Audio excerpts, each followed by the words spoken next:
Welcome back, folks. Here we are, session 3, program design, management, and evaluation. We're delighted to have you back with us.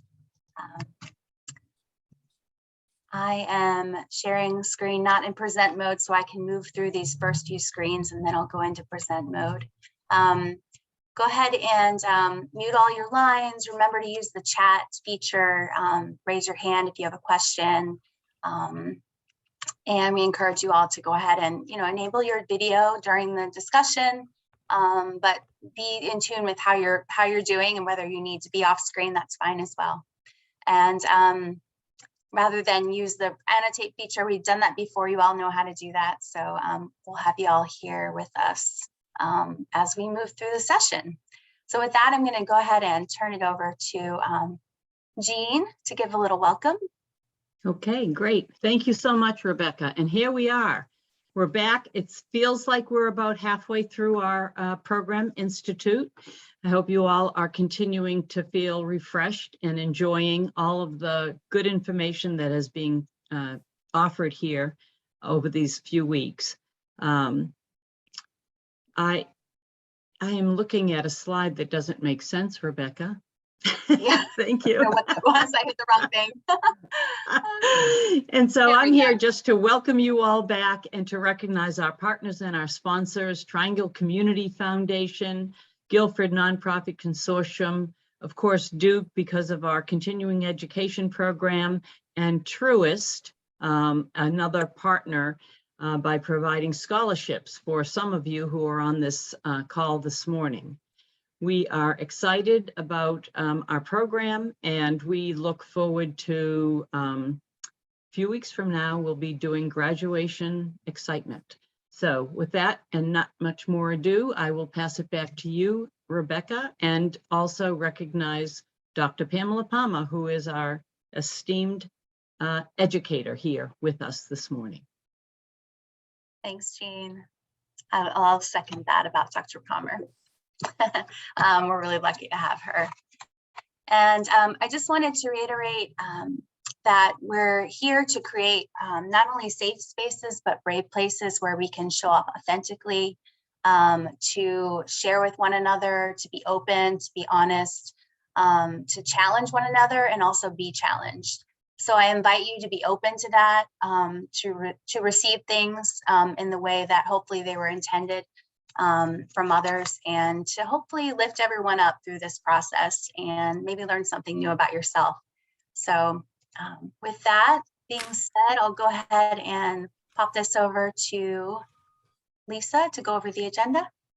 I was gonna say, Lisa, before you start, we've got some comments in the chat, Rebecca, that I thought we might need to kind of insert. Some folks are greeting us from different parts of the state. So okay, we've got some people on the road. Please drive safely. We've got some people feeling under the weather. I don't know about you, but this cold weather is really taking a turn. Some folks eating some oatmeal. That sounds good. Sound good. Yes, feel better, Lisa Rowe. Okay, morning from Robinsonville. Am I saying that right? Richmond County, Cumberland County. All right, great. So yes, welcome everyone. I'll try to assist Rebecca as well. We'll keep an eye on our chat. We're short one production person this morning, so please be patient with us. But good morning. I hope you guys had a great weekend. I hope you're ready to go with program planning, program management and evaluation. There we go. We'll have a short recap from last week with board governance. All of you guys had some really good questions. It was a really good session. So Dr. Palmer would try to do a short recap of that, because I know we could talk about board governance forever, but we can't do that today. So as you can see by the agenda, we're going to go through overview, design, management, evaluation, design, then has session evaluation and a closing. Just as a quick reminder, I'm Lisa Carlson, Chief Learning Officer. We have Rebecca back with us, and Leslie is absent for today. But again, we're going to try to keep the program moving between the two of us the best we can. And with that, I'll hand it over to you, Dr. Palmer. Good morning, everyone. And I was just chuckling looking at the comments in the chat. It is so great to be able to connect in this way, for us to be in our respective geographic locations and counties, but yet we're able to convene and come together for the Nonprofit Management Institute. And so, so good that, glad to see everyone. And again, keep the comments coming in the chat. That definitely helps us to be, to introduce ourselves again in a unique way and to kind of share in that way. So I'm loving it this morning. So thank you for doing that. And as Lisa mentioned, you know, last week our topic was board governance, and we could probably do a whole institute on board governance and oversight.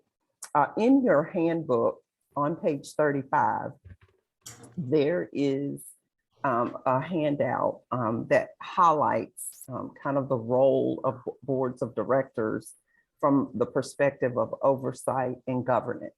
And so as it relates to kind of running and operating a nonprofit, we know that boards of directors are essential. And so to that point, what we want to do this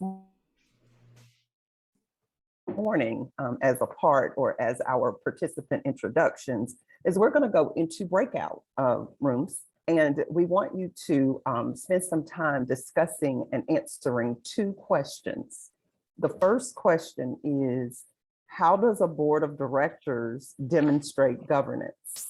And so again, you're going to be referencing page 35, and you're going to be spending some time discussing that particular question. The second question is, how does a board of directors demonstrate oversight of nonprofits? How does a board of directors demonstrate oversight of nonprofits? So again, we're gonna engage in our participant introductions by going into breakout rooms. You can introduce yourself, share what agency you are with, and then engage in discussion around those two questions. Is there any person or participant that is not clear as to what we're going to be doing in our breakouts? And if I could also add, if you could mute yourself, if you're not engaging in dialogue, if you could hit mute, that would be great. Dr. Palmer, people are asking if we can put the questions in the chat, so we'll do that for them. Sure. And I will repeat them as well. How does a board of directors demonstrate governance? So some specific ways for that. And then the second question is, how does a board of directors demonstrate oversight? So how does a board of directors demonstrate governance? And how does a board of directors demonstrate oversight? So same question, different focus. And we are referring to page 35 in your handbook, just as a little bit of a guide. Okay, so Rebecca, I'm gonna pass it back to you to place us in our breakout rooms. Great. All right, we've got 7 breakout rooms. We'll go ahead and open all the rooms, and I'll broadcast the questions back into your breakout rooms, so it'll show up there as well.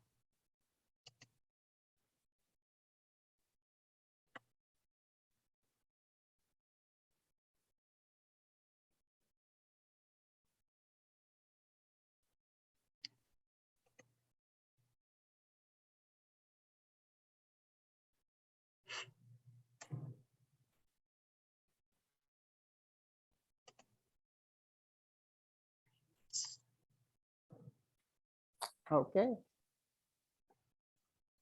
Well, welcome back. It is our hope that you got to know your colleagues a little better by way of reflecting on our topic from last week.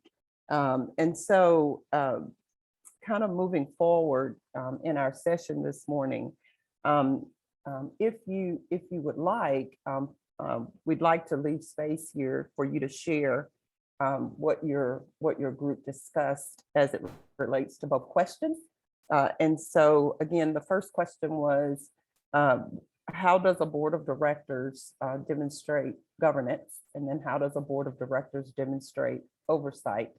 I'm just gonna guess that some of you shared real examples of your own board of directors in that space. So there were 6 groups, right, Rebecca? 6, I'm sorry, 7, thank you.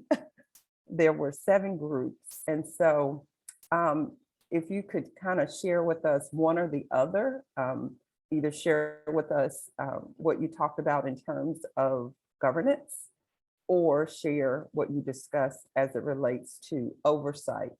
And if you learned anything unique about your colleagues, feel free to share that as well. And so we will let you decide who wants to go first. Good morning. My name is Sophia and I'm with group number 4. So we talked about actually both, kind of a combined with the answering of the questions.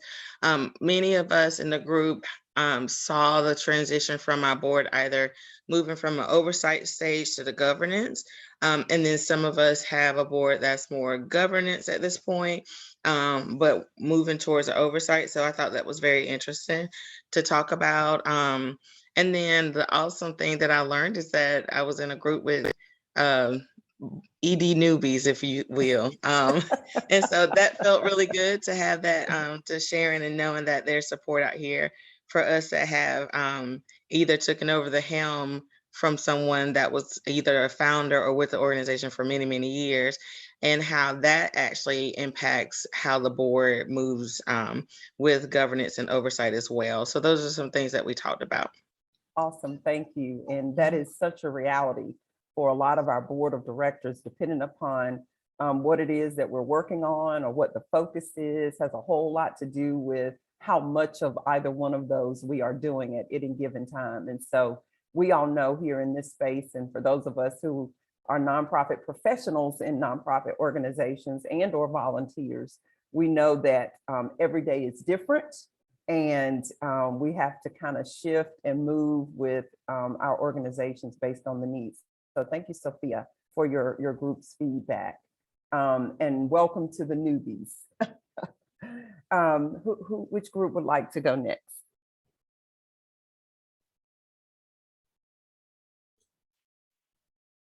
This is Dale. I was with group 5, I think it was.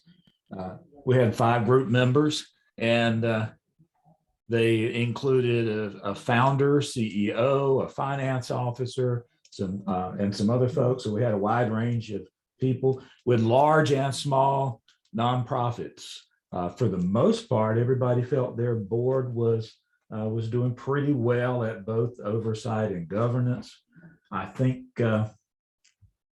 we may have focused a little more on the governance side, and that there were, most of our folks were doing okay. One member kind of faced a challenge in that the board members perhaps weren't quite as zealous of the governance issues. And part of that had to do with the flow of information. It felt that there was a logjam of information with the organization, and that the board wasn't always getting the information they needed to make sound decisions, perhaps. And so we talked about how, you know, you need, in cases like that, we think you need a strong board chair, someone that that grabs hold of the reins and deals with that situation. Thank you, Dale.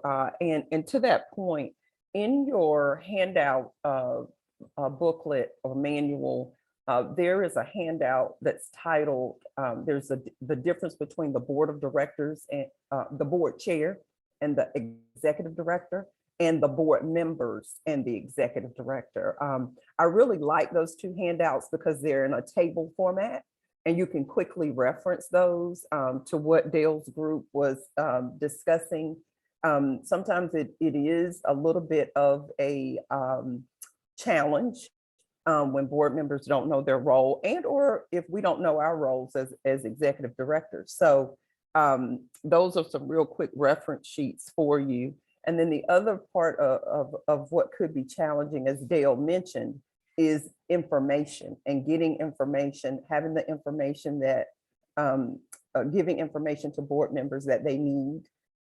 We talked about a little bit about the agenda of a board meeting, which is in your bylaws. Typically, there's an agenda laid out there in terms of how your meetings typically happen. If you're using an agenda for your board meetings consistently, board members get accustomed to knowing what kinds of information is going to be shared, during the board meeting. And obviously they can request information outside of that too. But that is a way for them to kind of frame their thinking around what kind of information they will get on a regular basis. And then that way, that training, kind of subliminal training of doing that sometimes is very, very helpful. So Dale, thank you for reporting out from your group. You don't have the beach scene today. Don't you typically have the beach behind you? No, I think that's Walker from down Oh, here. He's- Walker. Yeah, Okay, yeah, Walker okay. always I'm has the nice sorry. beach behind him. I'm getting you guys confused. Okay, all right. Next group.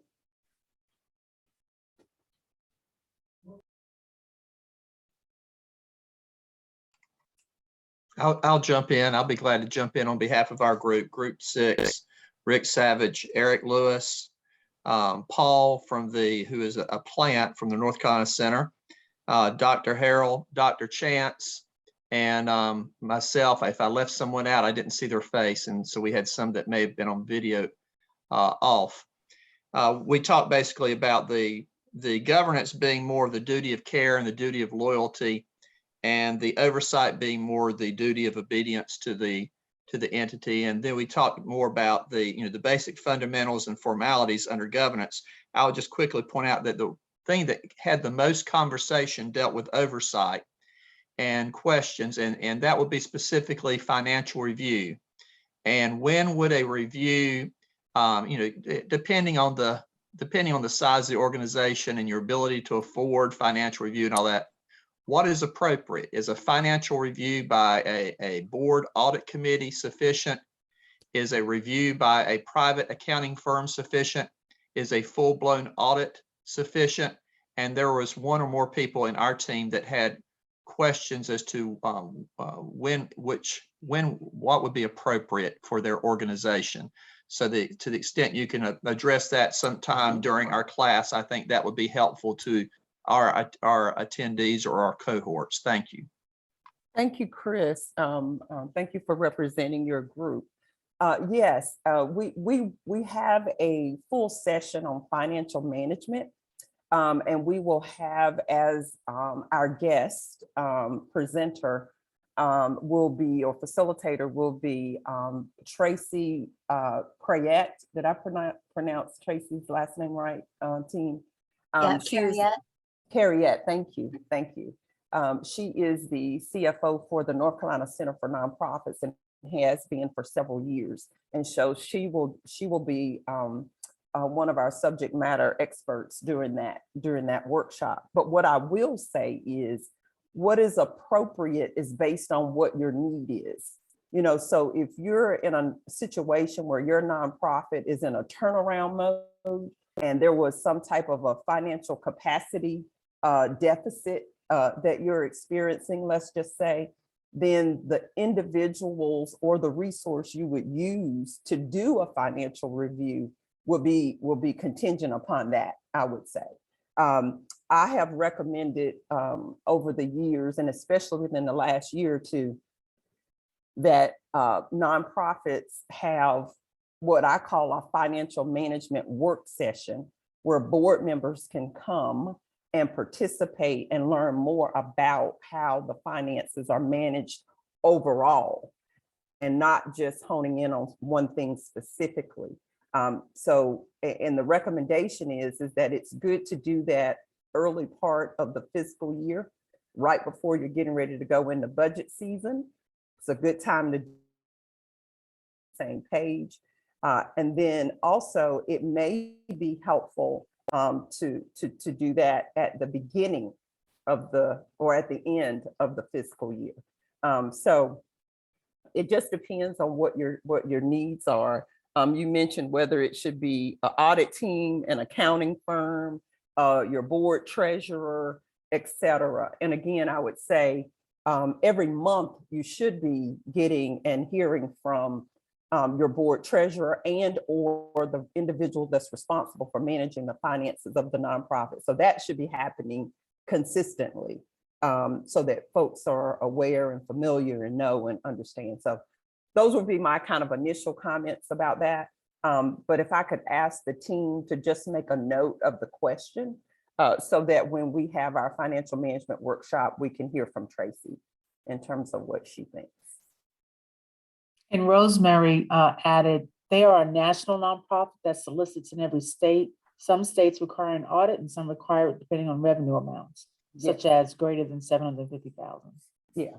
So I would also think that if you're an organization that depends on grants, a lot of times, part of the grant application process would be provide a copy of your most recent audited or audit for your nonprofit. And that kind of answers, in some respects, would answer the question right there, whether you need an audit. But I'm sure that will be covered when the CFO for the center speaks. But that was the main point of conversation for us. Thank you. Yeah. thank you all. And if I should add also to any management letters that you may get from your audit. So if there's anything that was found in your audit, that's something that you would include as well. If you're doing grant reporting, grant applications, they'll ask you for that as well. And just making sure, I think I said this last time, please make sure anytime you're going over your audits, your budgets, that you put this in your board minutes. It's really imperative that it shows up there. Awesome. Thank you. We have 4 more groups to go. So next group. Hopefully okay to speak for our group, Kelly Seacrest with Group 2. And we spent a lot of time also talking about governance. I think this has already been brought to the forefront, but the more difficult conversation sometimes with board members is the oversight, things like raising money. I think there's a lot of talk associated with it in my experience, both on the staff and board side, but it's hard to act on raising money sometimes. So to me, that's the biggest takeaway. And we did discuss a little bit about, does your board have give and get? And, that we didn't really have enough time. That was at the very end, but, really and truly getting your board to do the oversight part actively can be difficult. And that we also discussed that, the old 80-20 applies to nonprofit boards also. 20% of the people do 80% of the work. And, how do we activate more of our board to be active in these things? And personally, I think that's plugging them into the kind of activities on the board that match their skill set. But that's certainly a challenge that we all face with our boards. Thank you, Kelly, and thank you for representing your group. I concur with what you shared. Absolutely.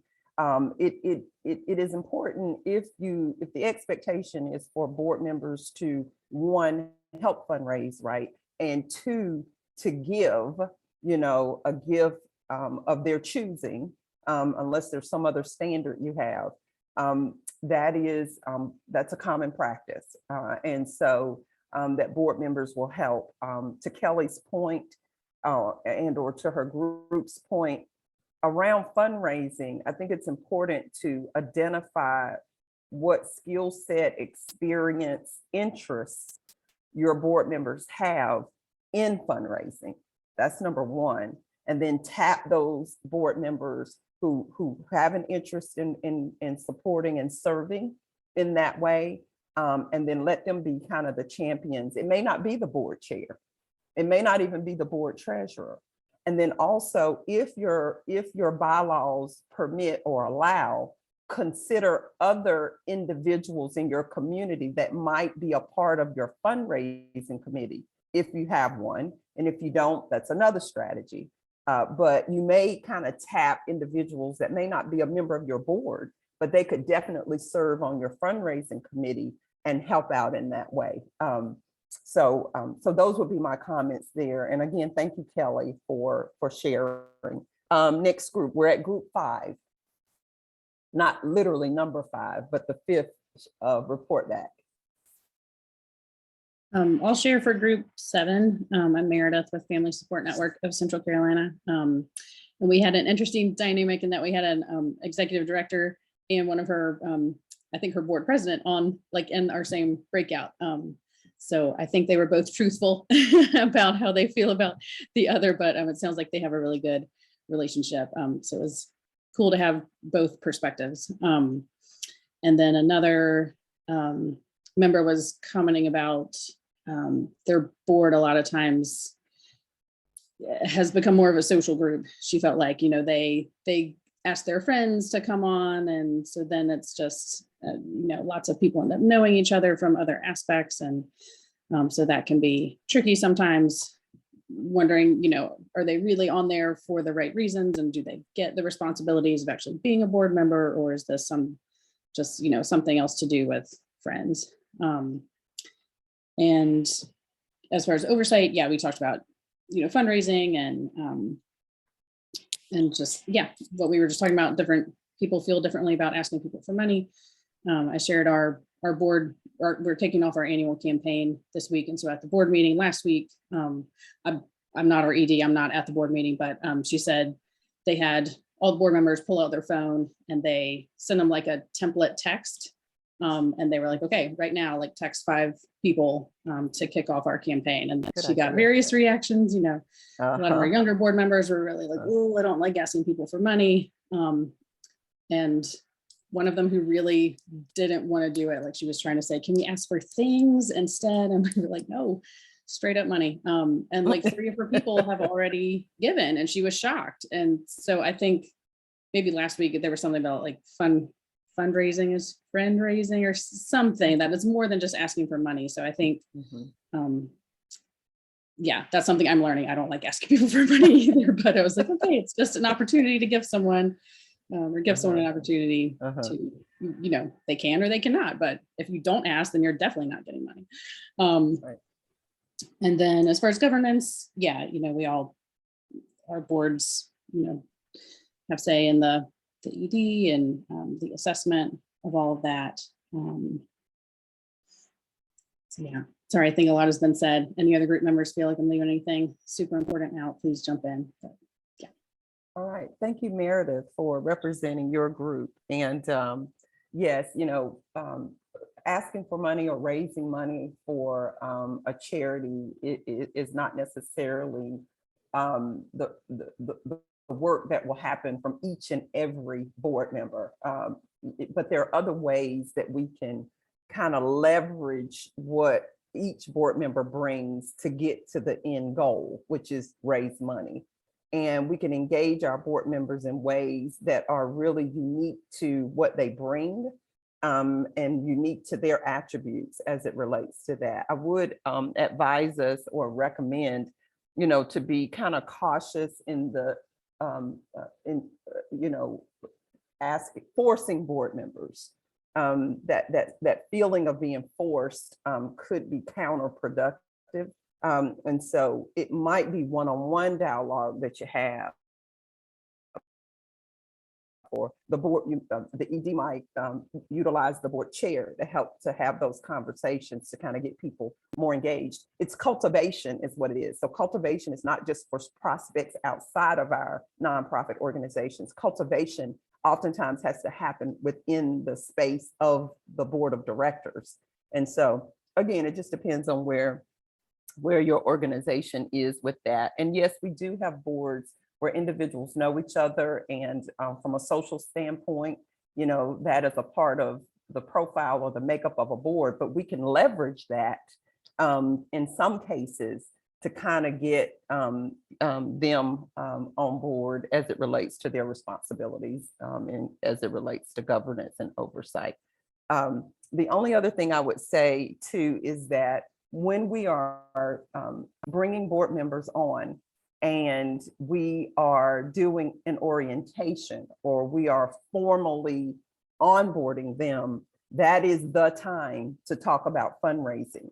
and not later, so whatever the expectation is for board members of your nonprofit, the time to talk about that is upon the recruitment of those individuals, and to do that continuously, so that it becomes a part of the conversation and a part of the work, and not like it's this separate thing that they are expected to do. So those would be my comments there.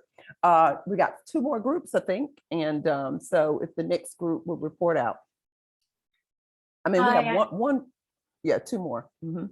I'm Leah Moretz with Kiwanis, and I believe we were in group 3.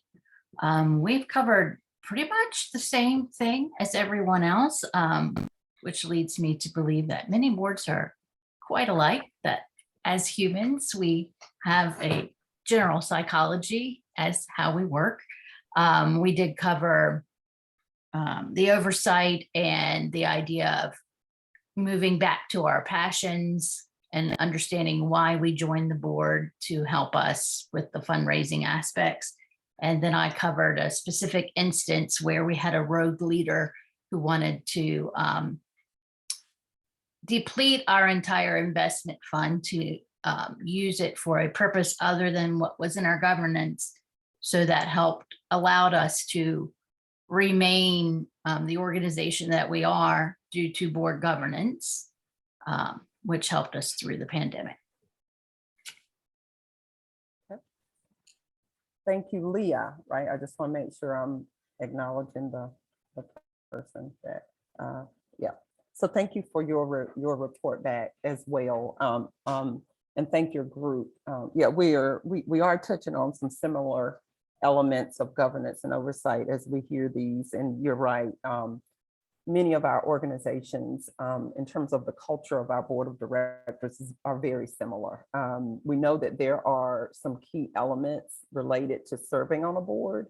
And so this governance and oversight is kind of the high level way of describing that, but definitely there are specific tasks and responsibilities that we all have when we serve. So thank you for representing your group. And I think we have one more.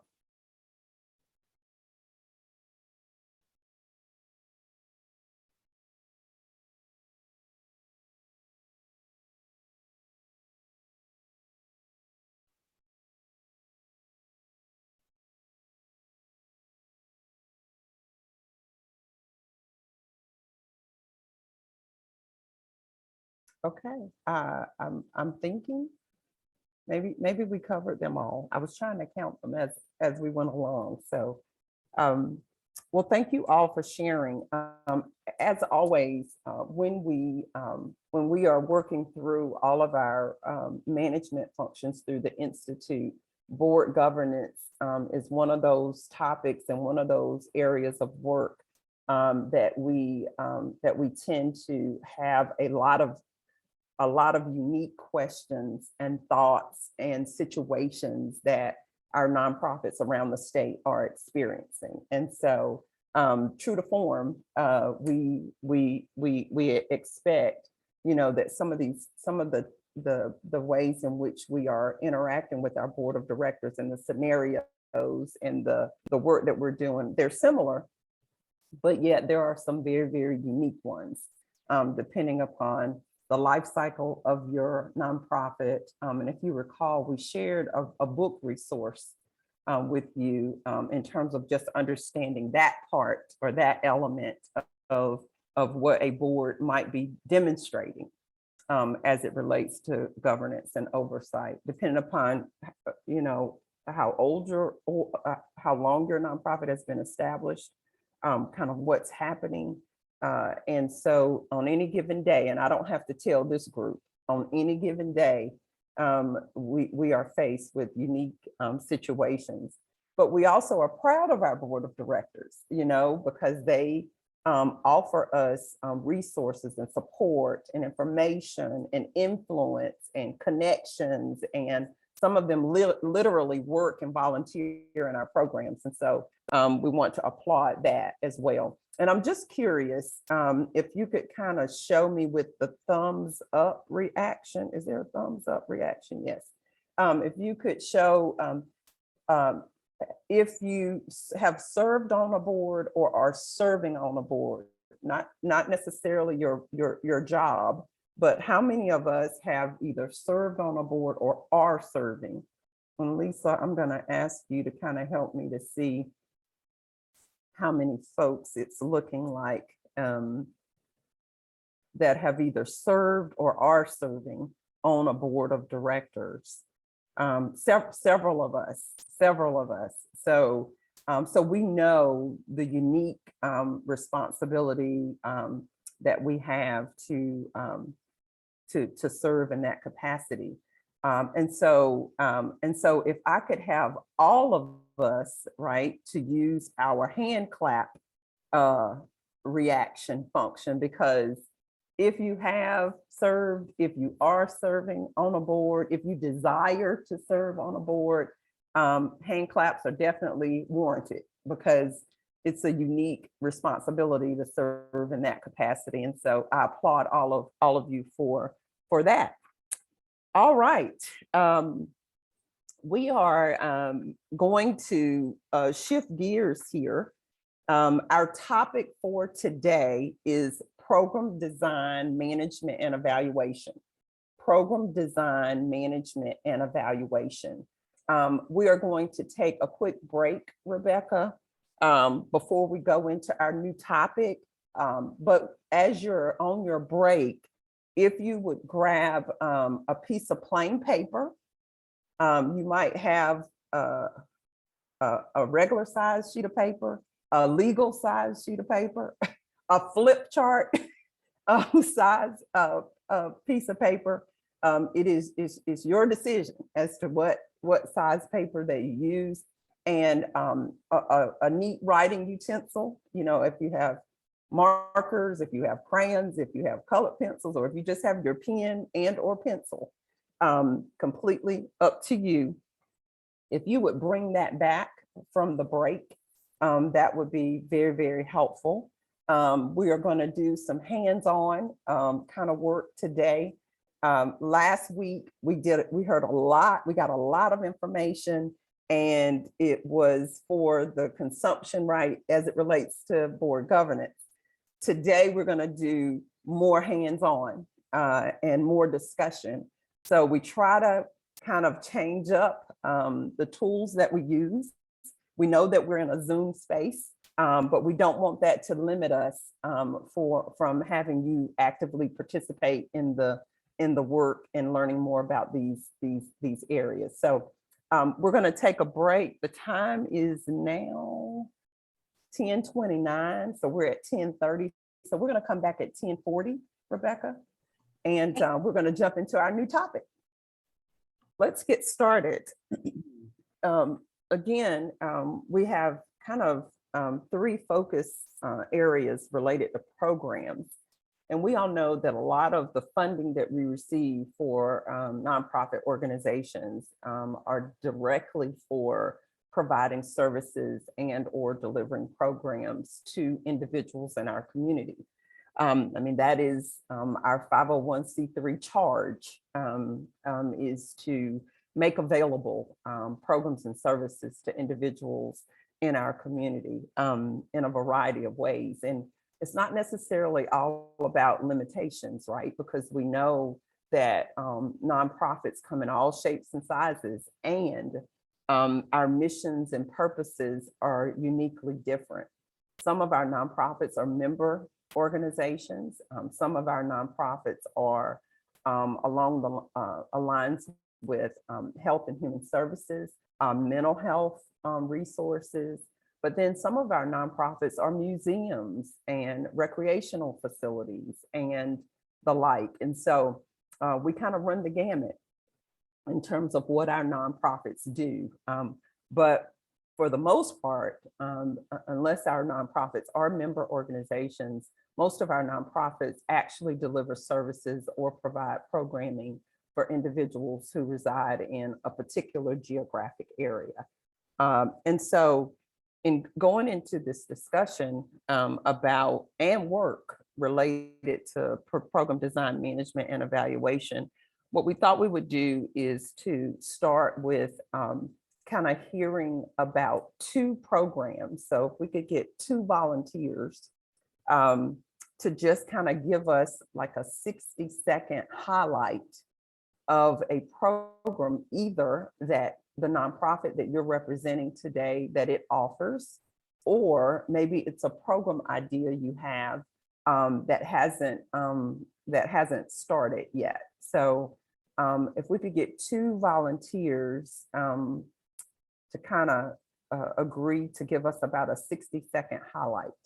I see Sophia's hand, looks like went up first, and we just need one more program, and Nikki Alston, okay? So Sophia, you start, and then Nikki, once Sophia finishes, you can jump right in. Okay, so the program that we are working on that is still in the works is called Justice for Care. Our agency provides services for persons who are living with AIDS or HIV.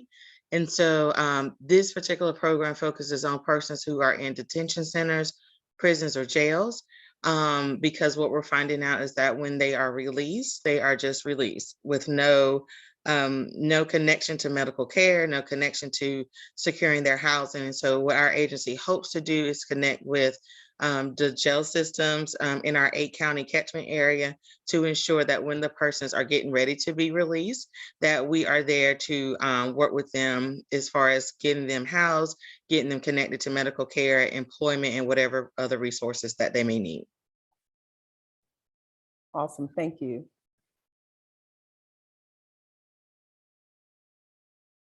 Hello, everybody. I'm Nikki Austin. I'm not going to get back on camera because I had to switch computers. So I think I'm having network issues over here, and I don't want to risk getting knocked out the Zoom again.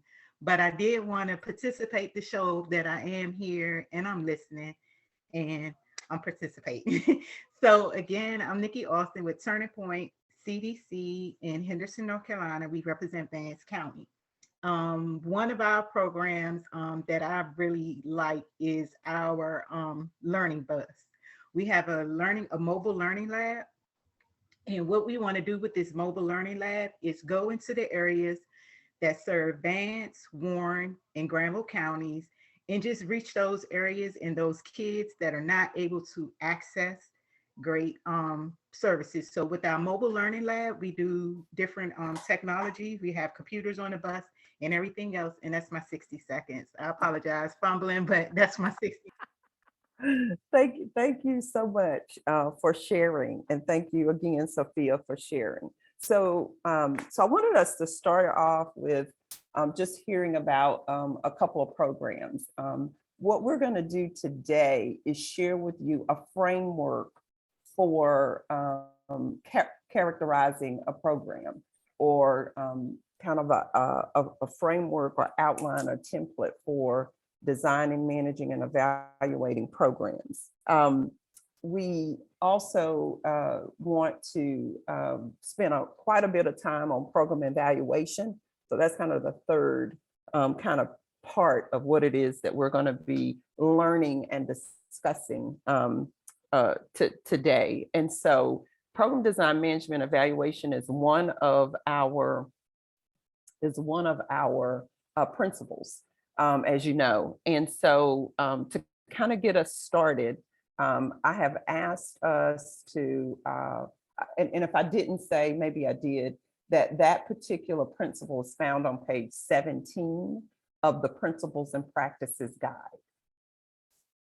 So what we're going to do is we are going to focus on kind of developing a visual illustration of a program. And so I asked you to bring back with you a piece of paper of any size you would like.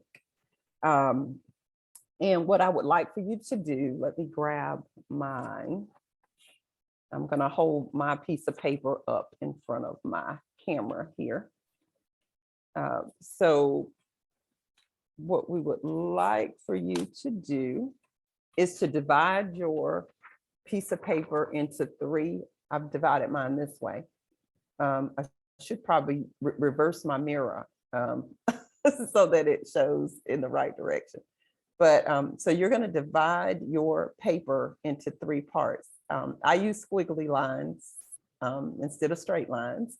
And you're going to name one section of your paper design, and then another section management, and another section evaluation. And then, you know, I've got straight lines on one, I've got squiggly lines on another.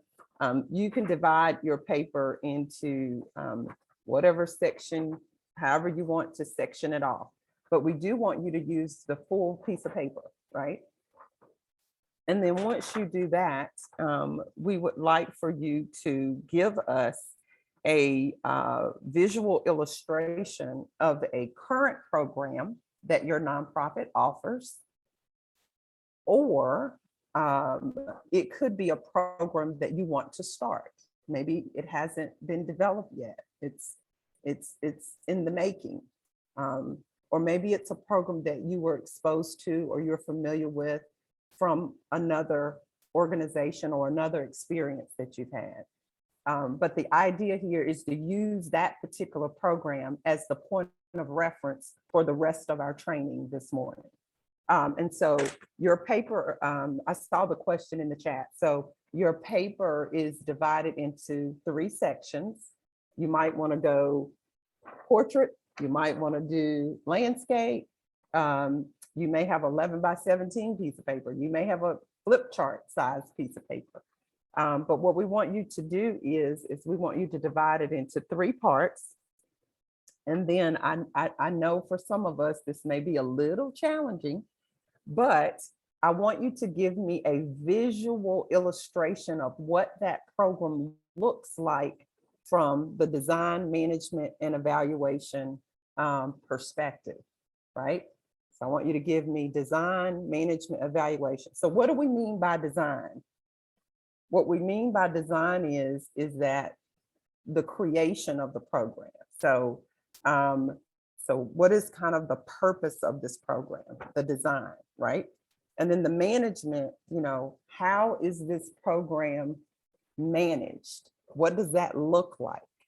And then how is this program evaluated? What does that look like? Okay.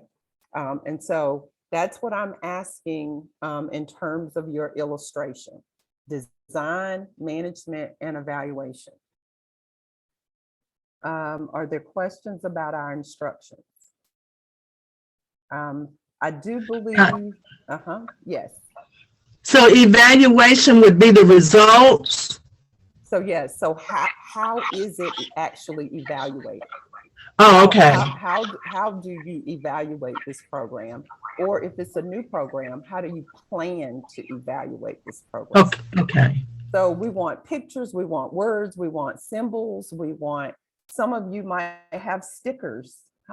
So you may have little ones in your home and you've got stickers that you can use to put on your illustration. So you can use words, you can use phrases, you can use symbols, you can use stick people, right? You can use whatever it is that you have the ability to do as it relates to this. And I believe Rebecca, we may have music during this time because we're going to give you about 15 minutes to do this. So we're not hurrying through this. Carol has a question. Carol? Just a quick question, Dr. Palmer.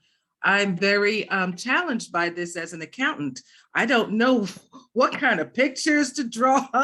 I want to do a spreadsheet right here, right quick. So, so let me help. So you can Yes. use words, you can Okay. use phrases, Okay. you could use symbols. So let's just say your program is a part of the American Red Cross, right? You might be using some symbols in terms of how that program is designed, managed, or evaluated, right? We do know that managing to your particular area, right, accounting, we do know when we manage programs, we have to manage the finances, right? So what Exactly. might that look like in that management column?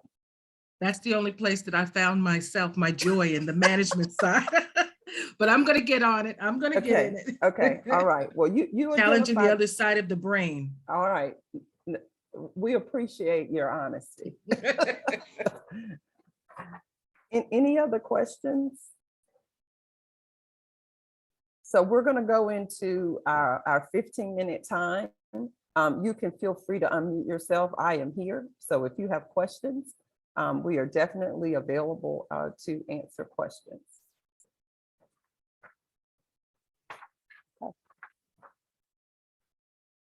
Great. Leslie will get our music going for us. I sent her a link to some music from YouTube that we can listen to. If you prefer not to listen to music while you work, feel free to just go ahead and take your volume on down. And I'll get rolling. Everybody's starting working.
just want to check in with us.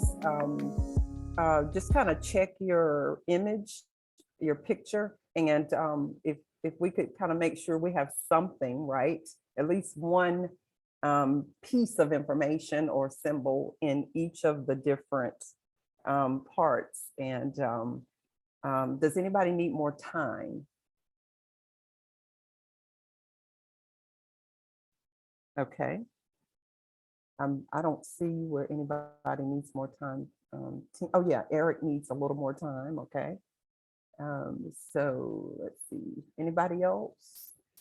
So it is 11:01, and so Eric, does 11:05, does that work? Okay, perfect, okay.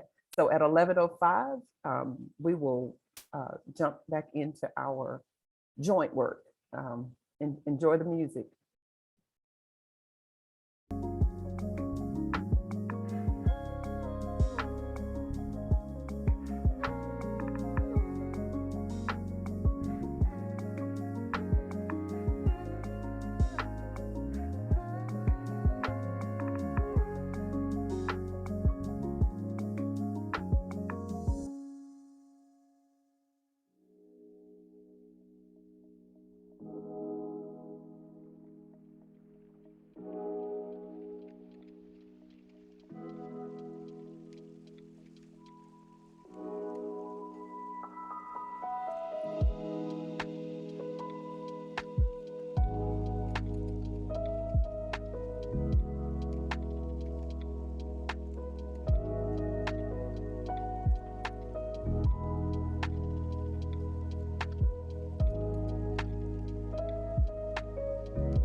So we will get started in 1 minute. We'll get started in 1 minute.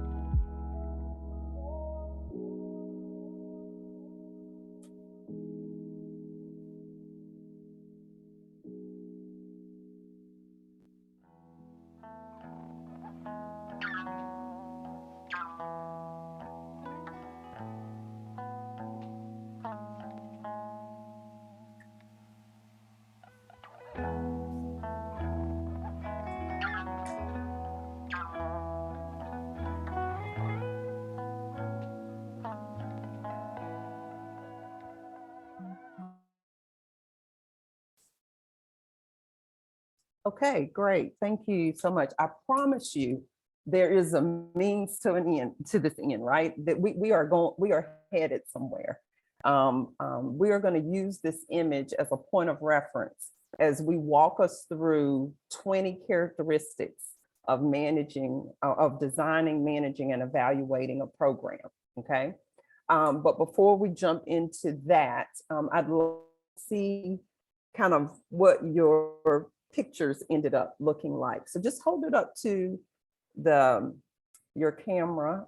You might have to do a little bit of adjusting. Rebecca, I think you shared that if they have it on blur, if they're blurred or they have a background that they're using, it might be harder for us to see their images.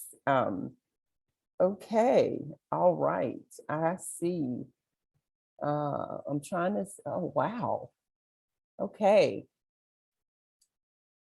Well, Excellent, excellent. I'm having to change frames, so give me a minute as I'm kind of looking through to see what we all came up with.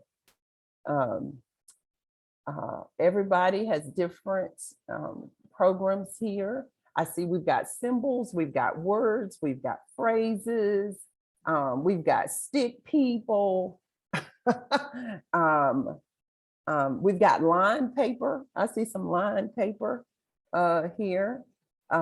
Great, great, great, great. So this is going to be your point of reference. I'm using this as a tool, right, to help us to learn more about characteristics of a program, looking at these three different areas. And so we have more information to kind of wrap around your image of the program that you highlighted. So thank you for that. And again, thank you to Sophia and Nikki for really kicking us off and just thinking about, okay, what kind of program might our organizations implementing, and to get you thinking about your own program for this exercise. So you've developed your program, and we want to share with you a checklist of characteristics of a program. And so we're going to show that checklist on the screen, and we're also going to put, and Rebecca, I hope I'm speaking from accurately, as far as they'll get a link to this document in the chat.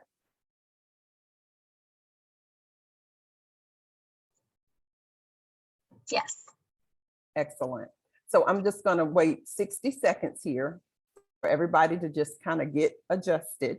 There's a link in the chat. So if you want to open this, download it, save it, etc. We're showing the checklist on the screen as well. And what I want you to do, based on what you see here, so we have each item highlighted. I think someone's looking for the link. A minute. Okay. She just needs a couple seconds to get that to you. I think that was Sophia. So I'm just gonna Thanks, Leslie. I'm just gonna wait just a couple seconds. The file has been shared. Okay. I don't want to move too quickly.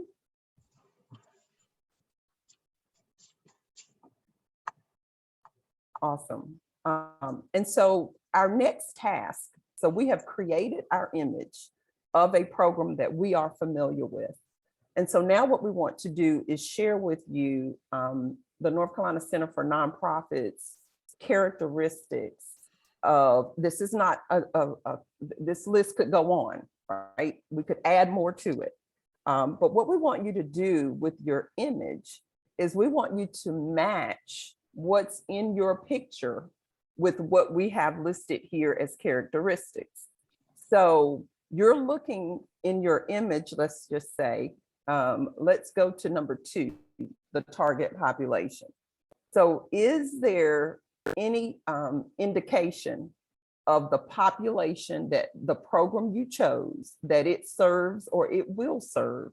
Is there any indication in that picture of the population? If it is, we want you to write a number 2 beside it. In your picture, is there any indication of the problem or issue or opportunity to offer this program? Is there any indication of that in your image? If it is, you're going to put a number 1 beside that. And we're looking across areas: program design, program management, and program evaluation. In your picture, is there any evidence of the need that or indication of the need that your program is addressing? Is there any indication of other resources that complement your program in your picture. We're not suggesting that you have to add it. We're just asking you to identify if it's in your picture, okay? That would be asset mapping. Is there any indication in your picture of similar programs in your community? Is there any indication of that? Is there any indication of your participants or the population that you serve giving feedback? Is there any indication of community partners giving feedback related to your program? Is there any indication of how the program will be funded? So those would be the design items. Is there any indication in your picture? You would write that number beside that symbol, that word or phrase, or that image. Program management. Is there any indication in your picture of what the purpose or the goals or the objectives or the outcomes are of this program? Is there anything in your picture that is an indication of that? You would label that with a number 10. Is there any indication of staff and volunteers in your picture? You would label that with a number 11. Is there any indication in your picture of promoting, advertising, or marketing your program? Be it through just traditional communication like flyers and information resources or platforms that are available in your community. You'd put a number 12. Number 13 would be social media. Is there any indication in your picture that you are utilizing Facebook or your website to share about your program? This would be in the program management, ideally, or theoretically, I shouldn't say ideally, but theoretically in the management area. Is there any indication of special events that your program aligns with, or that it hosts, or it's a part of? And here's fund development again. Is there any indication in your picture of the way in which this program will be funded? Program evaluation. Is there any indication in your picture from number 16 to number 20? Is there any indication in your picture of a process for evaluation, or preparing to evaluate, or conducting an evaluation, or reporting out of that? The instructions are, you are matching the items in your picture with the numbered items on the screen. So you have your picture that you created, and you are labeling those items that you see here, 1 through 20, in your picture.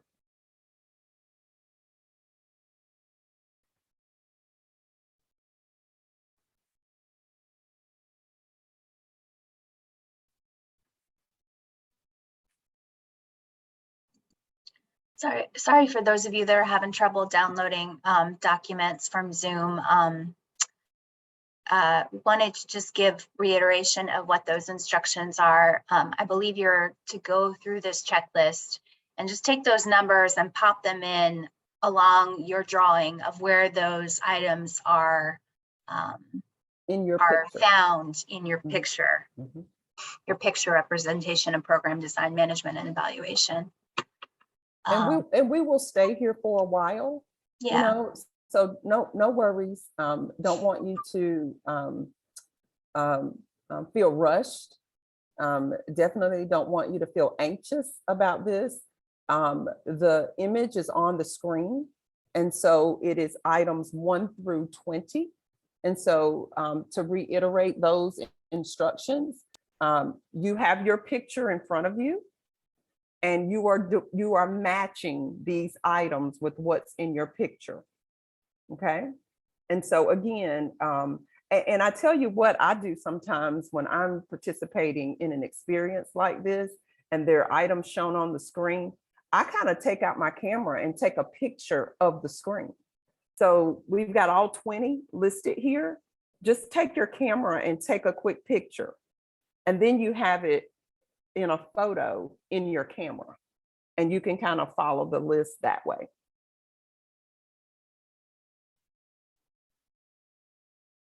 That helps me sometimes.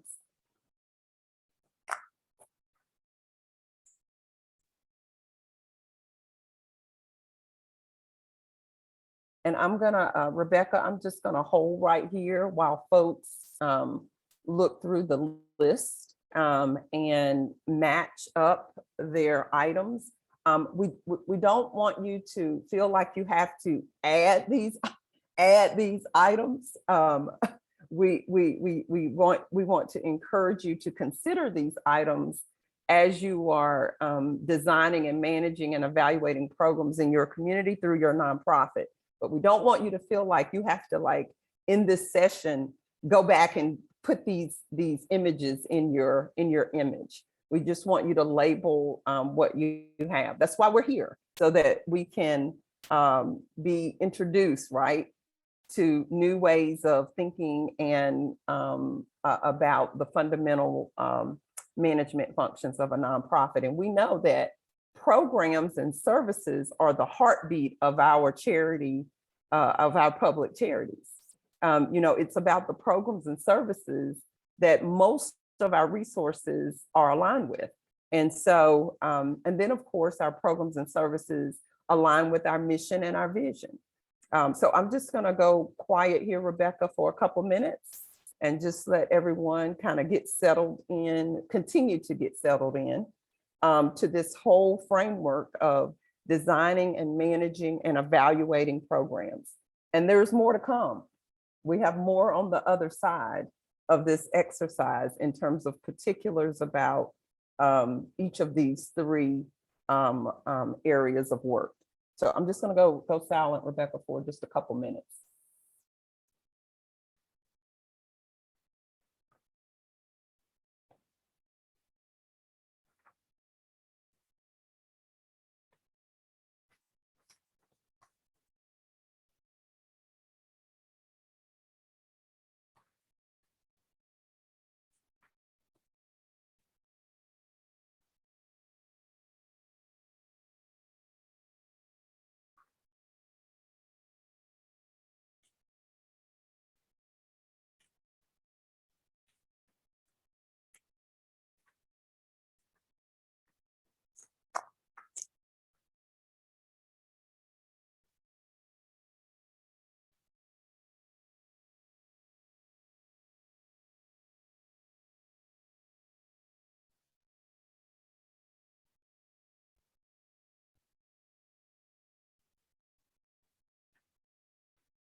So if you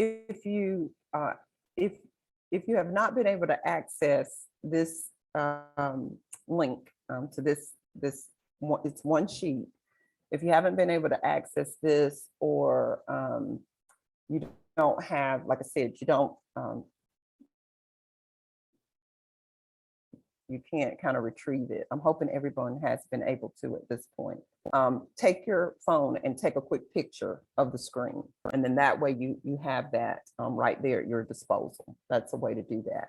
I'm gonna ask Rebecca to, is it possible for you to, I see some comments in the chat. Is it possible for you to take a picture of the screen?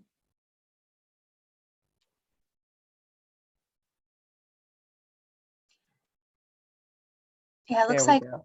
Leslie has gone ahead and taken down the Zoom so that it all fits on one page. So you can refer to what's on your screen. There are, just to let you all know, there are handouts and sheets that we don't include in your workbook, and that's purposeful. Mhm. We want attendance in this group and for everyone to sort of participate in this experience, because it is an experience. It's not just a webinar. And so you'll find that there are a couple of handouts every once in a while that are not in your workbook that we only include in the session. And we do send out as an attachment in the wraparound. So you will get you'll get a copy that you can download from there. But thanks for your patience, and I'm sorry if you're having trouble. This is Chris. I was the one that put in there that I was having difficulty. I have the document now. Okay. And I was having an internal issue. I will say this. I understand that you want to hand out things on the day of the event regarding attendance, et cetera. It might be helpful if we have a break immediately prior to the exercise to provide the document during the break to give those of us that are more technically challenged. My computer was asking me all kinds of questions that I had not seen before. And I was Okay. able to get it on about the 5th try. But if you could do it during Okay. the break that precedes the presentation, I think that would be helpful. Thank you. Makes Awesome. sense. Thank That's you great so feedback. much. Yeah, Yeah. thank you. Excellent feedback. Yes.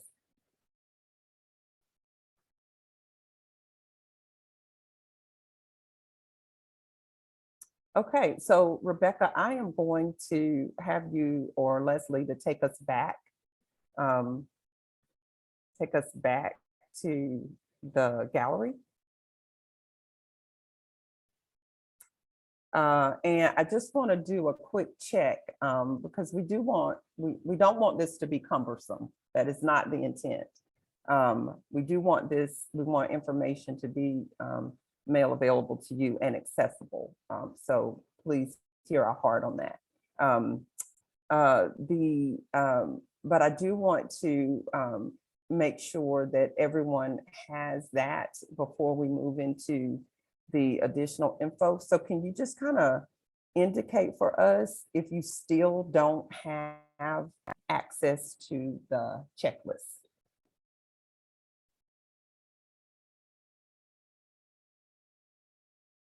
I think Rebecca, I think everybody has, I don't see where anyone doesn't have it. Okay. Excellent. Great. Whew, we did that. we got everybody access, so that's good. Again, I know that for me, sometimes I'm like Chris. I can't always navigate these screens, and I have some technical practice challenges myself. And so again, but I do use my camera on my phone when there's something flashed up and I can't get to it. I just take that quick picture and then I have it at my disposal. So I encourage folks to do that if you can. All right, so here we are, program design, management, and evaluation characteristics. We have shared 20 characteristics with us. And we asked you to give us a visual illustration, right? And then we shared these 20 characteristics and we asked you to label them. You know, we asked you to look at your picture and to label those items. We want you to become very familiar with these characteristics. Some of you know this maybe, you know, very, very well, and some may not. We know everybody's at a different level with this. But this is a way for us to document our programs, because typically when we write grants and we fundraise, we are doing it for the purpose of implementing programs and services. So if we have a profile that we've crafted, let's say if we have 10 programs, then we can generate a document that outlines each of these areas for each of our programs, and we can file it away. And when it's time to write a grant, we can pull that out and we can respond to that grant, or we can respond to that donor that wants to fund that program. We can share that. And so that is another way that this information can be used. And definitely when you're trying to conceptualize a program, so what would you put in a program anyway? What do you need to think about? Well, these are 20 kind of ways of characterizing a program. This is not the end of this list. You're a program may have some areas that are very, very different. And so you can add to this list as well. Our exercise of the visual illustration is to really to get some of us thinking. Some of us don't work directly with programs every day. We work within a nonprofit, but we don't work with programs and we don't work with services. Some of us are board members and we've never designed a program. We maybe have never even managed a program, let alone evaluate one. So what we want to do is we want to kind of, the takeaway is thinking about these characteristics. And when you're making decisions about a program in terms of how to evaluate it or how to implement it, this is a way for us to think about that. So now that I've shared those different points, I want you to think about two questions, right? I want you to look at your image, look at this checklist, and identify what is the most challenging for you to do as it relates to this characteristic. You can just use the numbers, right?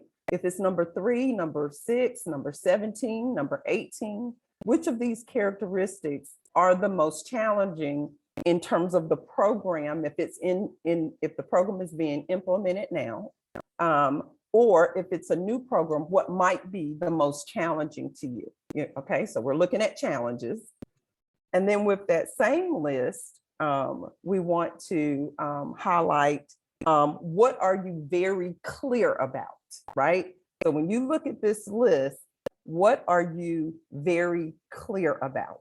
What's very clear? So I'm going to leave you with those two questions and just kind of give some thought to that. And then we are going to go into breakouts to discuss that. So we're not going in breakouts yet.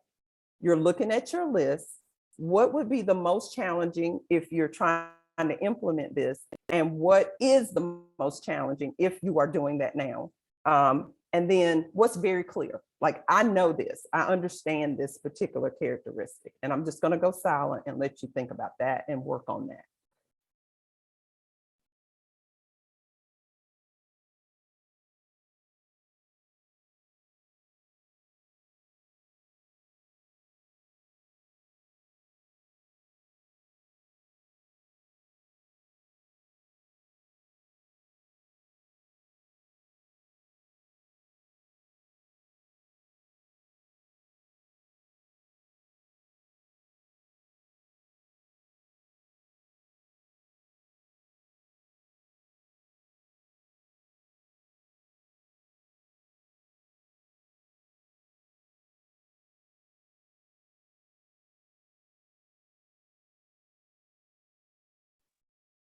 This is gonna take me about 2 days because it actually, we just implementing a program, we just got approved for the grant.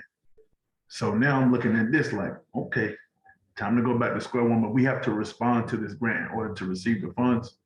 And I was just working on the budget this morning, so that's why I got my camera off, because my face is tore up right now from working this budget. I'm pretty good with budgets, but when it comes to grants, I think sometimes I may put too much information, so I'm going through making sure I don't give them too much information, but that they have the information and they don't ask for anything specific. So it's kind of a turkey shoot, if you will, trying to figure out what they want. And then they did ask for a financial analysis. We were talking about that earlier. And so just so happened, one of my frat brothers is an accountant. He said, look, he said, you're thinking it too hard. He said, just send me your QuickBooks file and I'll get you what you need. He said, they just want to see that you have stuff in place and that you have program processes in place. But I'm of the type, I don't like to get money, then have to pay it back. So I try to make sure all this stuff is right from the very beginning. Good point. And Torrance, thank you for bringing up budget, right? If you notice in our characteristics, we have a number 9 and a number 15. And there we have fund development strategies. And oftentimes that's where the budget part of what it is that we do, that's where that comes in. So thank you for sharing your real life in the here and now experience. Because we know, which is why we have designed this session this way, we know that there are some key characteristics of programs that funders look for. And so in designing this checklist, that is why we do it. And another reason for the visual illustration exercise is because some of us, as I mentioned before, we don't create programs as it relates to nonprofit. That's not something that we do, and we rarely think about it because that's not what we do every day. And so the purpose of that is to kind of get us into that way of thinking about, well, if homelessness is an issue, well, what kind of program do we need to create to address it? And what kind of service do people who are experiencing homelessness, what kind of service do they need? And how do we craft that? Thank you so much for sharing. Yes, ma'am. And I did. My fraternity just had a regional conference over the weekend, and I told everybody from North Carolina to tap into these classes, because even at the fraternity meeting, after the couple of classes I took, I was looking at some stuff. I was like, this is illegal. And I brought it to the attention of leadership, and they didn't know, because we're a national organization. So some states, I'm like, in North Carolina, man, you cannot have this, like, you can't do this. And I pulled out this book and I showed it to him, and he was like, where'd you get it from? So I did tell him it's probably good for us to look at that as, nationwide as a fraternity. Thank you, Torrance. We agree. We agree. Thank you so much. Okay, so I did ask us to think about what's the most challenging, right, in this list from an individual perspective. What is it that you're absolutely clear about? Like, this makes all the sense in the world, and you know how to do it. We're going to go into breakouts. Rebecca, we're going to do a break first before we go into breakout. And so right now it's 11:33. And so we're going to come back at like 11:30. I'm thinking 5 minutes. And so at 11:38, we're going to come back, and then we're going to be placed in breakouts for you to discuss those two questions. What's the most challenging? And then what are you just absolutely clear about? Okay. All right. 5-minute break, and we shall return.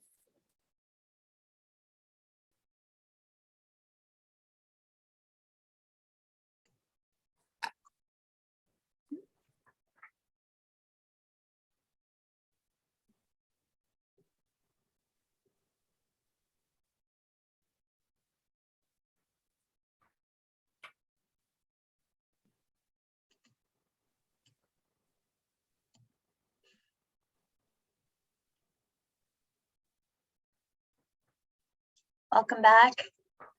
Hope y'all enjoyed those extra few minutes. We're still gathering here back in the gallery. Oh, I like it. Dr. Chance giving props to group 6.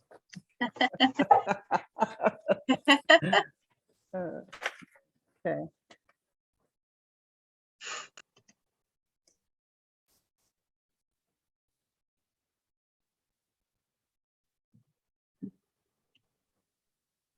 I think we're just about back.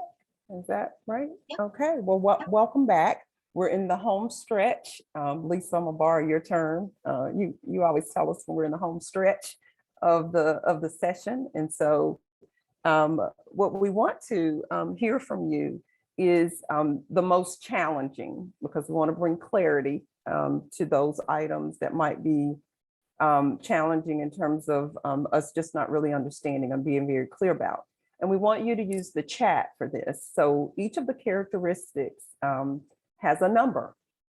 And so what we want you to pop into the chat is the items that appear to be the most challenging for your group. So we won't do individual report out. I'm going to gather from that what the most challenging is and provide further explanation. After we finish with this, we'll focus on specifically program evaluation. So that's where we're headed. 12, 13, 18, and 19. I see 9 and 15, 12 and 11, 6, 15 through 20. We have a whole 20 minutes on the last, really 16 through 20. We have a whole session. We're going to spend about 20 minutes on that. So I see 17 and 14. There's that again. And I see 11. I see number 8. 14 and 18. I see that coming up again. So I see 8, 9. I don't see a number 10. But I see 8, 9, 11, 12, 13, 14, 15. I see those as being, it seems like 10 was in management. Okay, got Yeah, it. there was Okay. 110 mentioned earlier. Oh, was it? Okay. Yeah. 15 is always a challenge. Okay. All right. So I'm gonna lend some commentation to some of these. I'm gonna hold 16 through 20 because we're gonna work through that particular section. So in terms of the most challenging from an implementation perspective, I think we understand, that based on capacity, you may not necessarily be able to engage and utilize or put into play, the items around management. And if it's a capacity issue in terms of being able to have individuals available to volunteer or having enough staff, we know that that also means having dollars and resources to secure staff. When it comes to social media, we know some of our nonprofit organizations are finding some difficulty there, managing websites and managing the Facebook page and, being current and up to date on that.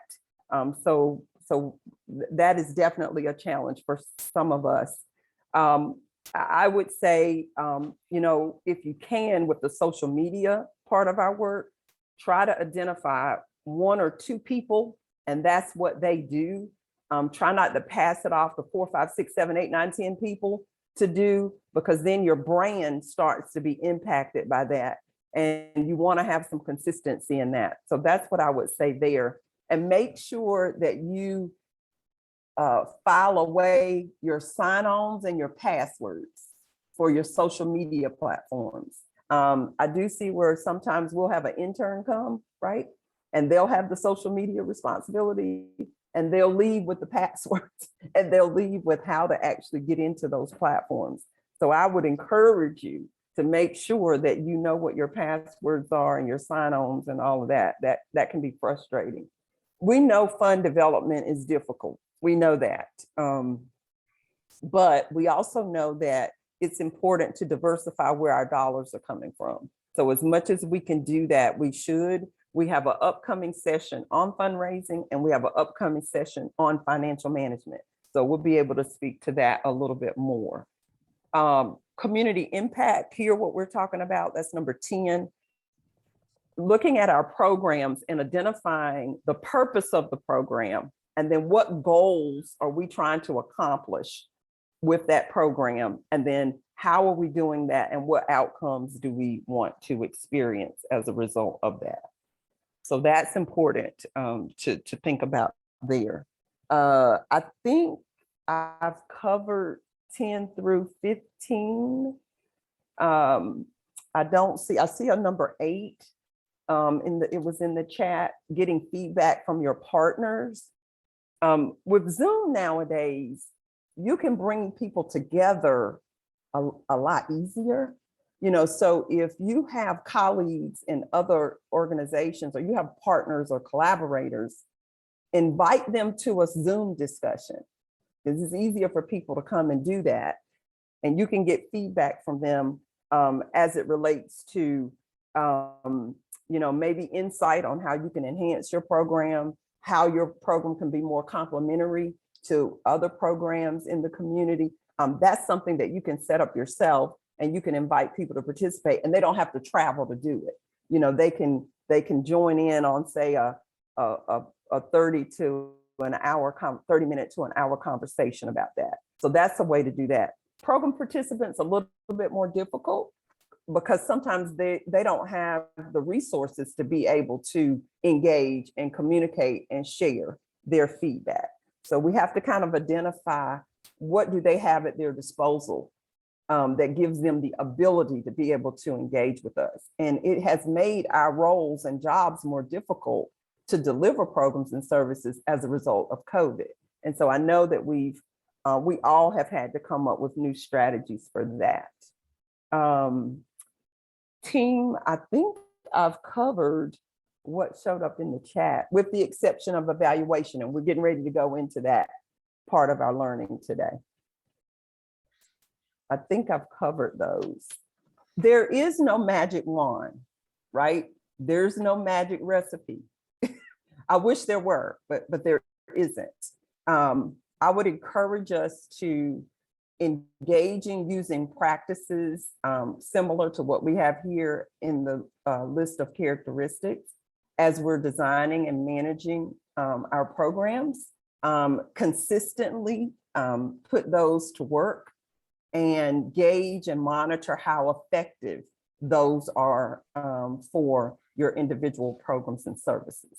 So that would kind of be my kind of closure to the design and management part of what we are learning today.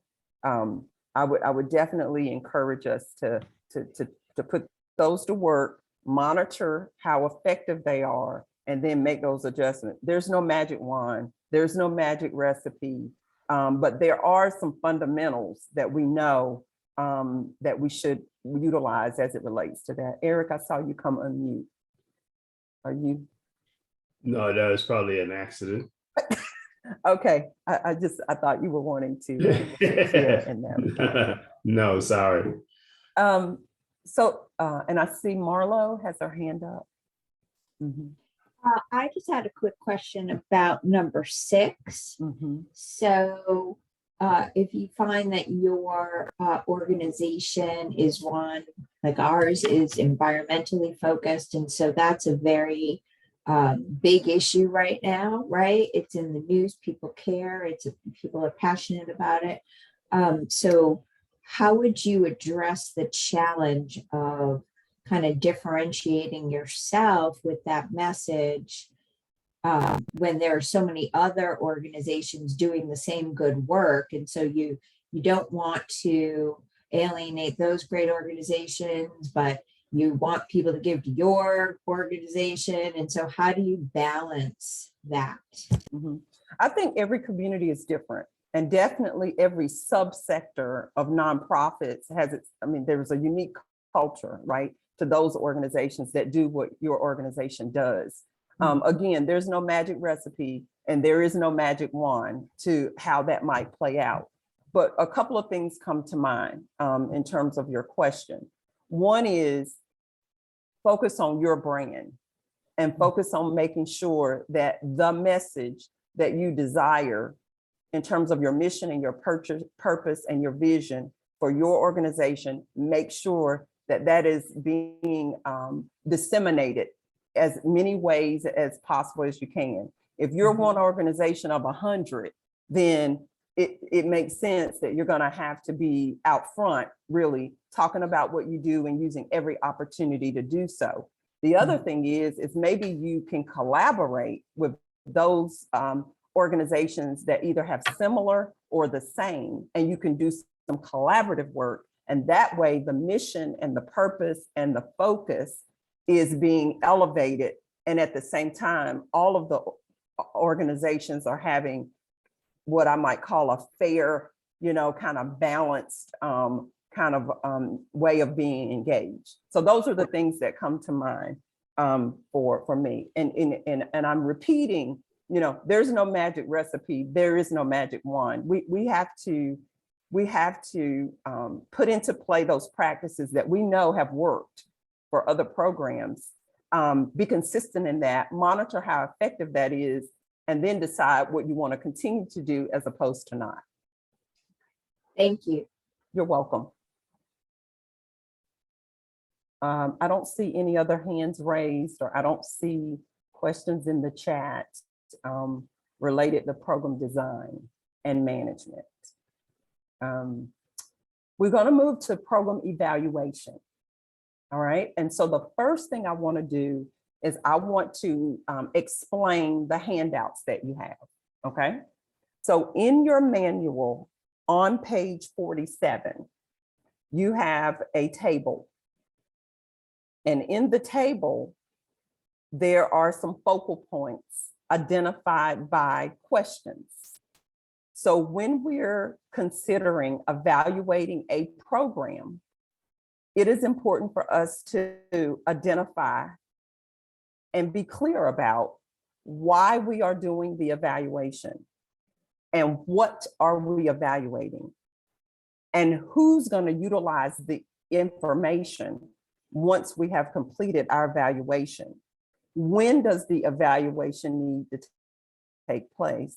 And then how will we do it? You know, what instruments or what tools? So in this section of your manual, from page, say, really literally page 44, that's the definition of program evaluation. From page 44 up through page 53, all of those handouts align with these questions. All of those handouts align with these questions. I guess we could call today matching game day because we've done quite a bit of matching and connecting. So I am going to give you the page numbers for each of these questions, so you know which handouts support each piece of information. Can I get a reaction? Is that good? Can I get a thumbs up? Or Dr. P, I don't know what you're talking about, or, okay, all right, great. So again, everybody with me? Everybody ready? Everybody got their snack? Everybody ready? You know, we all multitask when we're on Zoom, right? So I want to make sure everybody's with me. And I see a let's go. So here goes. Under why. Why are we conducting the evaluation? That is page 46. That is the piece of information that will support that. Page 46. I'm going to give all the page numbers first, then we're going to come back. What? What exactly are we evaluating? What exactly are we evaluating? Get ready. Page 48 through page 51.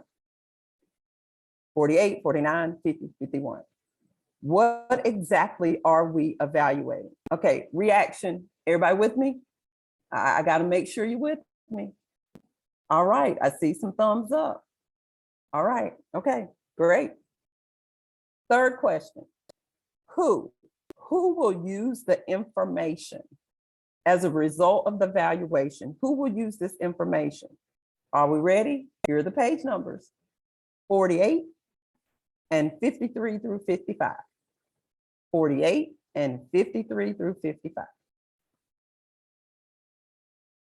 When will the evaluation be completed?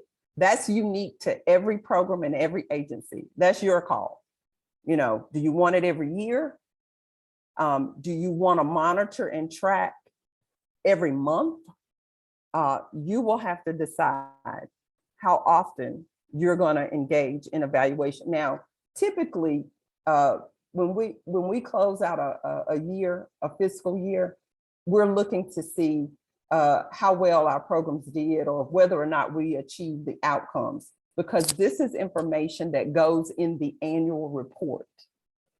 So this when is based on, you know, when you are needing to evaluate. The other thing I would say here, sometimes this is dictated by your funder, right?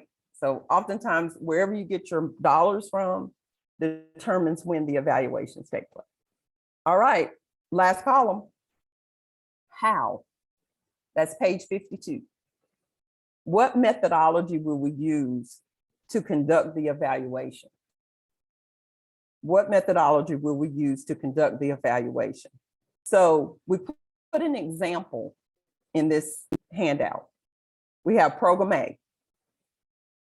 Why is this evaluation being conducted? To help others understand the programs and its results. That's the why for that program. What exactly are we evaluating? We're evaluating program impact for this program. Who will use the information provided by the evaluation? The program participants.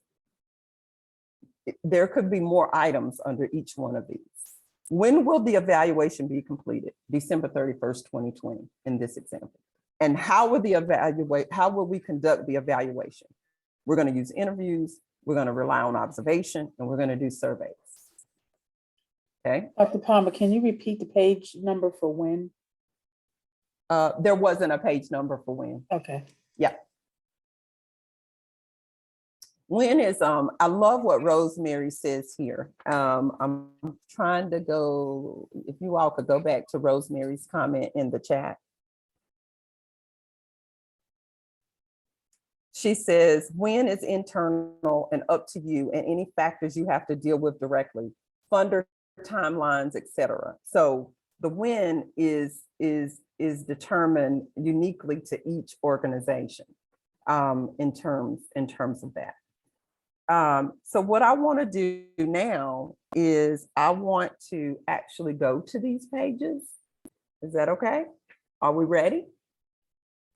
I want to explain kind of what you have in front of you. Thank you, team. I appreciate that. Go to page 44 for me. There's the definition of program evaluation. That's our handy dandy definition. And so if you had to write, let's just say a grant proposal, and the funder wanted you to explain how you were going to evaluate the program, you could begin by giving kind of an overarching what program evaluation means to your organization related to this program. And you can borrow from this language, okay? Go to page 46. So here are some things to think about in terms of why are we conducting this evaluation? You know, for what purpose is the evaluation being completed? That's that number one question there. So these are just some prep questions to get you kind of thinking about how to carve out I'll call it a schematic like we have on page 47 that you can use to help do that. All right. So this is why are we conducting this evaluation? What exactly are we evaluating? So go to page 48 for me. And the why and the what, some of those resources, you know, we can utilize. So here we have the what. So what exactly are we evaluating? Are we evaluating outcomes? Are we evaluating impact? Are we evaluating whether or not we're meeting the need? Are we looking at how strong our programs are? Or are we looking at gaps that we need to improve? Or are we evaluating whether or not we are accomplishing the goals of this program? So that's the what. And notice there are some other examples of why as well. And again, you know, your work, your program may align with the whys and the whats that we have. These are our prompts, but there may be some that are unique to your program. And then of course, so that's page 48. Don't leave this page yet. And then when you look at page 49, 50, and 51, there are some additional ways to think about what we are evaluating. So go ahead to page 49 now for me. So there are different types of evaluation. There's what we call a goals-based evaluation, process, or outcomes. I'm going to hone in on outcomes because this is the type of evaluation that most of us are conducting. Most of our funders, they want to know impact and outcomes. How are people's lives being changed? How is the community changing as a result of the work that we're doing through our programs? And so this is a way to do that. Now, there is a part 2 to this handout, which is the next page. It's more explanation. it gives us more explanation of a goals-based, a process, and an outcomes evaluation. So if we could go to that page, it goes with this page. Oftentimes when we pass this out, we do a front and back because the front is goals-based, process, outcomes highlighted. And then the types of questions that we're answering is on the back. So oftentimes we'll copy this front and back. So this is actually kind of like one handout. And then the next page for us is page 50. Again, we're talking about the what. So what exactly are we evaluating? Is it qualitative or is it quantitative? Are we looking at, you know, kind of the perception, beliefs, values? Are we looking for those types of results and information? Or are we looking for how well something is doing by a rating? Or are we looking for a way in which we can quantify what it is that we're doing related to this program? So again, this helps support that what are we evaluating and what are we looking for? Go to page 51. And so once we determine that, how will we conduct the evaluation? I haven't forgotten about who, I haven't forgotten, but how will we conduct the evaluation? So if we're looking at program impact, if you look at the example on page 47, if we're looking at program impact, then we might do interviews, or we might do an observation, or we might do surveys. Okay. So again, in terms of thinking about that. We have one more piece of information and I want to pause for questions. Go to page, this is our interpretation of data, but go past this page. I wanted to get to, keep going. I want to get to, there we go. I want to get to this page here in terms of who is going to get information about our evaluation. Is it staff? Is it the board of directors? Is it funders? Is it clients? Is it the general public? And so that has a lot to do with the method that we use as well. So what would be the best method based on the population or the stakeholder group that we are sharing with? If we go back to, I want to go back to page, the column that has the why, what, and who on it. Typically at the end of evaluation, there is a report that we do. Come back for me. There we go, right there. So again, in terms of why are we conducting the evaluation? What are we evaluating? And who will use the information provided? One of the reasons why we have a significant amount of resources in the manual related to evaluation is because this is one of the areas that we found that our nonprofit organizations ask for support or guidance. And as I said before, there's no one way to do your evaluation. And we don't decide in this institute the way you should do it. What we do is we offer you options so that as you look at your individual programs and based on what it is that you need to share about those programs, you kind of create the way forward in terms of how you set up or focus your evaluation. That's the purpose of page 47, is that it gives you that table so that you can fill those in. And you can make more copies of that if you like. If that's helpful. The very last thing in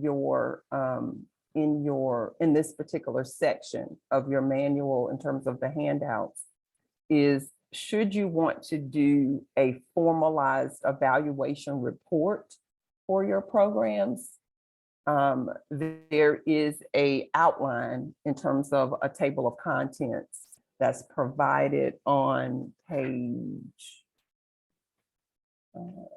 it's 50. Thank you, team. 54. 54. That is just a sample. This is not the only way to generate a report related to evaluation, but this gives you an idea.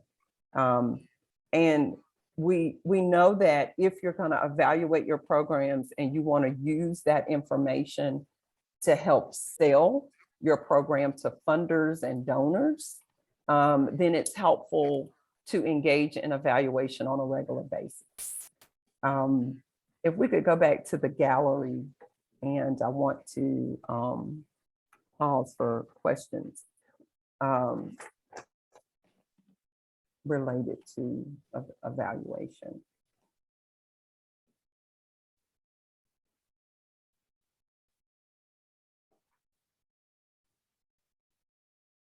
We could literally just do an entire session on evaluation by itself.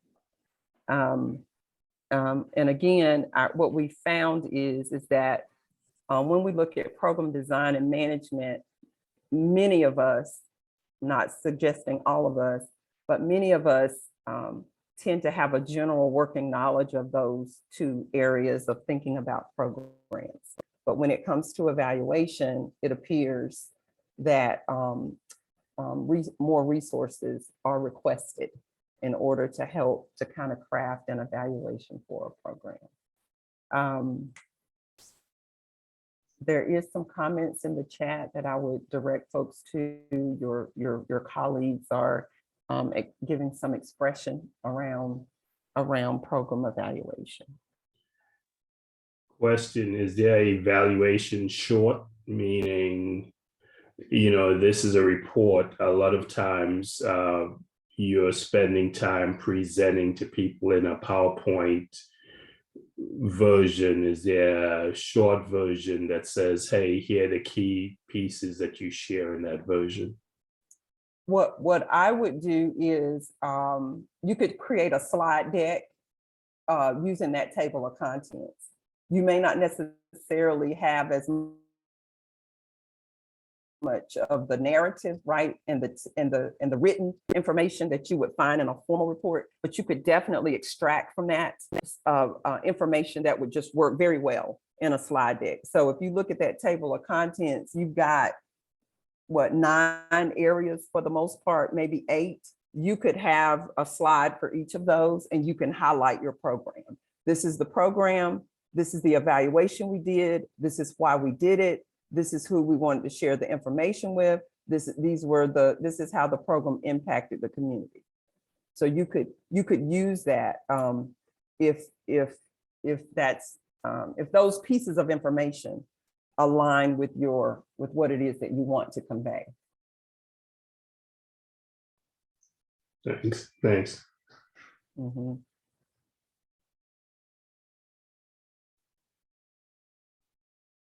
Any other thoughts or comments, or who are the ideal individuals in an organization to evaluate programs? It depends. If you're fortunate enough to have program directors or program coordinators of your programs, those individuals are going to be the ones that's going to provide you the information for the most part. So you probably want them at the table when you're determining what you're going to evaluate, because you don't want to attempt to evaluate an element of a program and you're not collecting information about it. Then someone's going to have to go out and do that. So the boots on the ground folks are very instrumental in helping to craft what you evaluate. Some boards have program committees, and those program committees are involved with that. Grant making requirements and program evaluation. That says it all. Most of your funders, most of the grants that you will apply for, they're going to be inquiring about the questions that we have highlighted at the top: the why, the what, the methods that you're using. When it comes to grant making, typically the funder gives you kind of an outline or an idea of what they want to know about as a result of them awarding you those funds to do that program. And so I would definitely inquire with the funder in terms of, hey, what is it that you're looking for? If it's not blatant, typically it is. They don't typically beat around the bush with what they want to know as a result of implementing your program.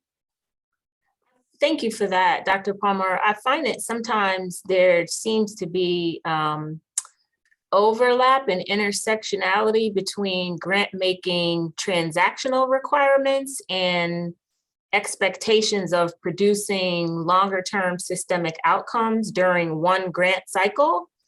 And it becomes challenging to illustrate or prove impact on an outcome when the grant making period or the funding cycle only covers transactional outputs as a result of program delivery.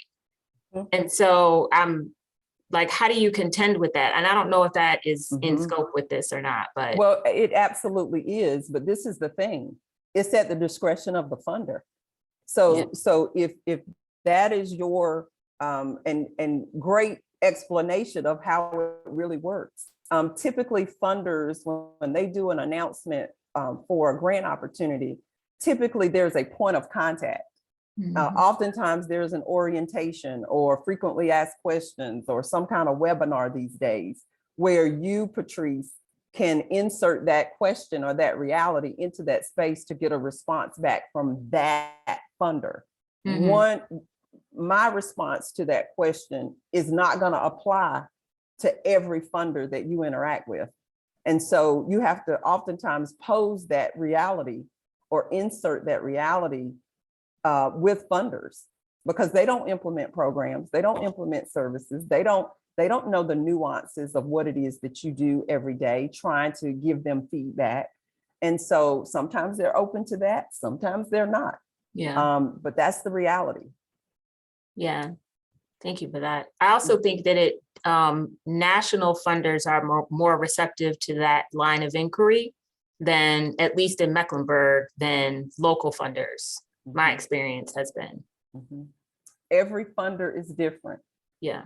Every funder is different. And you have to know your funder. Yeah. Either know them or get to know them. That was excellent, because that is real.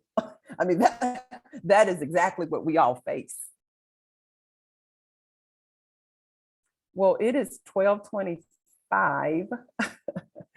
And what we will do is, in our reflection next week, we will reflect, as we always do, on the topic that we covered the previous week.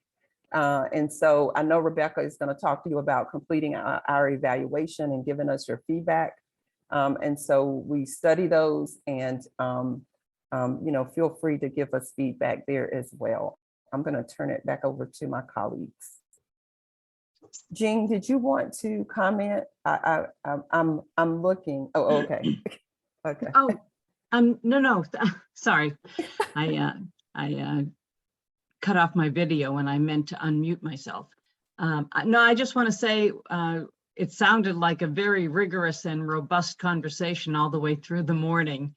And I was really impressed with some of the feedback and the conversations that were held. So congratulations again for just really doing some deep thinking and caring so much about your organization and the work you do to take the time to take this class and ask some difficult questions. So thank you, Dr. Palmer, for leading us through all that. And we'll see you next week. Yes, thanks, Jean, and thanks, Dr. Palmer. A quick note about our evaluation is there in the chat for you all to complete before you log off today. It's always nice to get that done and taken care of. It should take no more than 5 or so of your minutes. And our next session will be next week on strategic planning.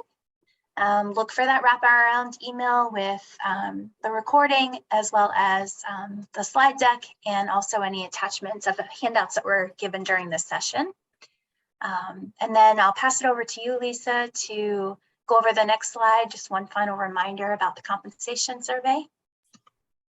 Yes, again, I'm always in this position. So I won't go into detail, but as you all know, the compensation survey ends April 1st. I just want to give that reminder to you. So please take a moment to fill this out. And I just want to back up a little bit to talk about our next session of strategic planning. I would encourage remembering a lot of the information that we talked about today, because strategic planning will encompass a lot of planning, a lot of outcome discussion, and on how you develop your strategic plan. Because again, your strategic plan is almost your Bible of your agency. So you want to make sure a lot of the concepts that we talked about today, you'll hear again in our strategic planning conversation. But with that, I want to thank you again, and we'll see you next Tuesday for strategic planning. Bye, thanks everyone. Take care. Great job, everybody. Thank you See you all. next week. See you next week. Thank you, everyone.